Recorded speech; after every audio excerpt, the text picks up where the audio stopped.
সীমান্তপারের সংগঠিত অপরাধ দমনে যুক্তরাষ্ট্রের সঙ্গে সমন্বয়ে অংশ হিসেবে ৩৭ জন উচ্চ ঝুঁকির বন্দীকে যুক্তরাষ্ট্রে হস্তান্তর করেছে মেক্সিকো।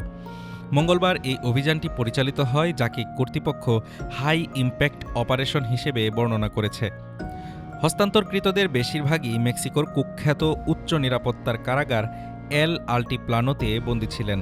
মেক্সিকোর নিরাপত্তা ও নাগরিক সুরক্ষা বিষয়ক মন্ত্রী উমার গার্সিয়া হারফুচ সামাজিক যোগাযোগ মাধ্যমে জানান, যুক্তরাষ্ট্রের বিচার বিভাগ অনুরোধ জানালে এবং জাতীয় নিরাপত্তা আইন অনুযায়ী এই হস্তান্তর সম্পন্ন করা হয়।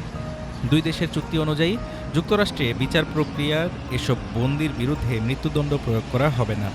মেক্সিকান কর্তৃপক্ষ জানায়, বন্দীরা আইনি সুরক্ষা পাবেন এবং চিকিৎসা, শিক্ষা ও মৌলিক মানবাধিকার নিশ্চিত থাকবে।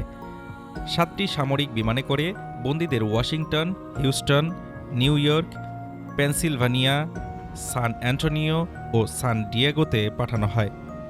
এই অভিযানের মাধ্যমে এখন পর্যন্ত 3 দফায় 92 জন উচ্চ ঝুঁকির বন্দীকে যুক্তরাষ্ট্রে হস্তান্তর করা হলো। মেক্সিকো ও যুক্তরাষ্ট্র বলছে, কারাগারের ভেতর থেকেই পরিচালিত সংগঠিত অপরাধ নেটওয়ার্ক ভাঙতেই এই যৌথ কৌশল। Desk report, Dhaka today.